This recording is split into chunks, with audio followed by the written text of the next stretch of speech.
Hello everyone, my name is Atul Dahale and welcome to my Incredible Chess channel.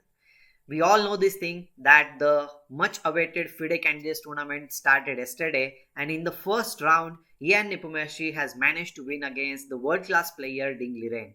Yes, of course, Ian Nepomniachtchi is also a great player, the former challenger for the World Chess Championship match which happened against Magnus Carlsen, and in this game he just simply crushed his opponent. Well, something went wrong with Ding Liren. I don't know exactly what went wrong. The opening was not that good, or his preparation, he messed up something in the game, but that was not a good result on his part. So we'll go straight to the game and see what really happened in the game. So let's begin. In the game, it started with c4. Ding Liren is white, Ian Nepomniachtchi is black. Then he played e5, g3, c6.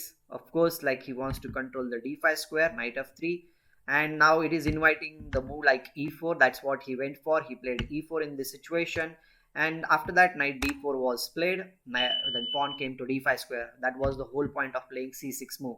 Well, whenever you play like this, it means that you are going to control the center, and that's the basic formula for all good positions in the opening. Because in the opening we know this thing that we need to follow three principles, that is the controlling the center, then developing your pieces as quickly as possible, and the king safety. So of course these players know all those things, and they went for this queen captures d5. Well, c captures d5 was also a possibility, but he thought like let's attack the knight so that it will be moving back, and now he develops the piece knight f6, knight to c3. The queen is under attack, so queen needs to move. He played queen e5, putting a constant support to the pawn on e4. Bishop g2, the pawn on e4 is being attacked, but no worries, he gets the knight in the game. Knight a6. This is a little bit a weird way to get the knight in the game, but okay, his idea is to play knight c5 in the position. In future maybe we will see what he played. Bishop to e7, of course, preparing for the castle in this position. Knight to e3, but by playing like this, I feel like the bishop on c1 is a little bit cramped in this position. It needs to get in the game.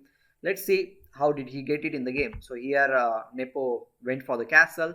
a3. Well, the idea might be to play b4 followed by bishop b2, and putting the bishop on this diagonal. He plays rook e8, simply developing the rook. b4 was played, and now here comes the interesting part of the game. Now the thing started changing, because here, as you can see, that white is a little bit lacking in development, and black has already developed most of his pieces. So here he decided to gear up the game. So he played knight g4. The idea is quite clear that he wants to maybe exchange this and maybe play queen h5 and attack the pawn on h2 square. So here he plays bishop to b2, queen goes to h5 square. The pawn on h2 is under attack. It is just one move checkmate. So he prevents that thing with h4 move. Bishop f6, again controlling this diagonal, you can say. Queen to c2, and now here he took the decision to capture the knight on e3. F into e3 is of course a bad move, because the pawn on g3 will be weakened. So he plays d into e3. Bishop comes on f5. This is very important to support the pawn on e4 square. And another thing which I would like to tell you, that if you go for something like bishop into e4, that will be a mistake, because here simply we can capture here, capture, and now we have this move bishop into b2, queen into b2, and the piece on e4 will be hanging. So the pawn on e4 is not actually hanging. Okay, it is still protected. Knight goes to a4 square, and this bishop needs to be captured. So he plays bishop captures b2, knight captures b2, and the knight on a6 is not in the game. So I will tell you one thing: while playing the game, we should always check out which is the worst piece in the position. Worst piece means what? The piece which is not playing in the game. And if you bring that piece in the game, then your position will automatically be improved. So that's what he did. Nepo played knight to c7, so that the knight can jump to d5 square or maybe to e6 square. So he is getting his pieces in the game. Okay, knight c4, no problem. He plays rook e6. The intentions are quite clear. He wants to play on the king side, and he wants to go for the king. That's it. So rook f d1. He also says like I need to get the rook on the open file, but he blocks the file with knight to d5. Rook d4 was played, and now here comes the interesting part of the game. Here he decided to play h6 move. The idea of h6 is quite clear. He wants to play g5 and open up the king side so that he can maybe checkmate opponent's king. Okay, so here plays queen to d2. After queen d2, rook a e8. The last piece which was remaining in the game is back in the game, you can say. King h2 was played, then bishop to g2. The idea is to capture the pawn on e2. He plays knight a5. He said like, okay, if you want to capture the pawn, capture it, no issues for me. I'm going to capture your pawn on b7. But Nepo had different plans. He said like, I don't want to capture the pawn on e2. I want to go for rook f6 and threaten rook into f2. That will be a very deadly threat in the position, because after that bishop f3 and the bishop on g2 will be lost, because you cannot capture here. The rook will be capturing the queen on d2 square. So he supports the pawn with king g1, and now the move which he had prepared earlier comes into center with g5. Now the things are getting messy here. The pawn is going to be captured. If you capture here by any chance, that will also be not that cool, because we can just capture it here and the rook will be coming on h6 square, and there are certain threats in the position, and I don't think so that white will be able to defend the position. Even if we capture, rook captures e4, rook captures e4, bishop captures e4, rook h6 is still going to come. Now the threats are this check, king will go here, and well, bishop h3 check, and if king goes here, then queen g1 is a checkmate. For example, I will tell you this capture, if you do queen h2 check, king to f1, then bishop h3 check, king goes to e1, and now we can just play queen g1 check and mate. So that's not going to happen in the game.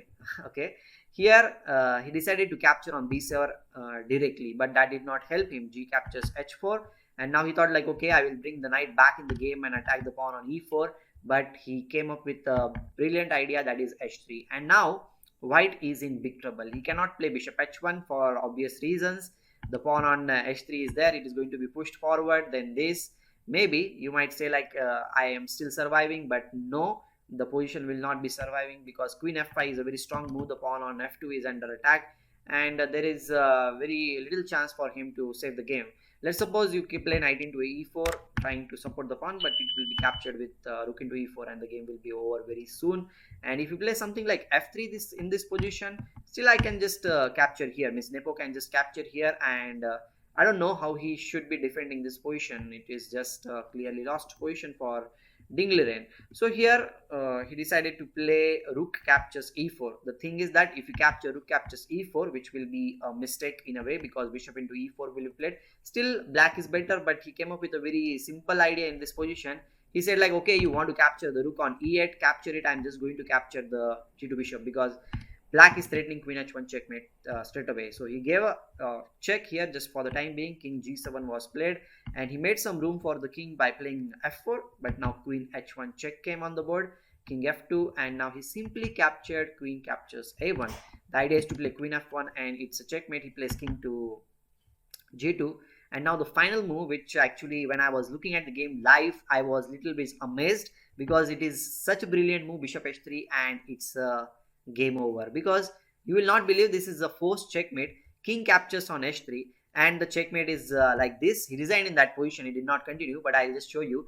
Queen h1 check, king will come here, and now here in this position h5 check, king g5, and a very subtle move is very important. When I was looking at the game, I was analyzing by myself, and I was not able to find it very quickly. It took me almost 1 minute. So maybe if you want to try, you can pause the video and check it out. Okay, the move is queen h3. This is a brilliant move. Now no matter what you do, what you play, even if you play this, queen g4 is a checkmate, and that's how the game got over. He resigned when bishop h3 check was given. And what a way to start the tournament. The Candidates tournament has began with a bang, you can say, for Nepomniachtchi. Everybody was expecting Ding Liren to be in great shape, but okay, the still tournament is very long. Still 13 rounds are remaining, and I hope that Ding Liren will come back, he will bounce back. Today we will be having some interesting games. So guys, if you want to check out this kind of interesting analysis of the games, then do subscribe to my channel, and do like this video, so that it will be reaching more people, and it will help me to grow also and share my knowledge with more people. Thanks for watching this video. See you next time. Bye bye.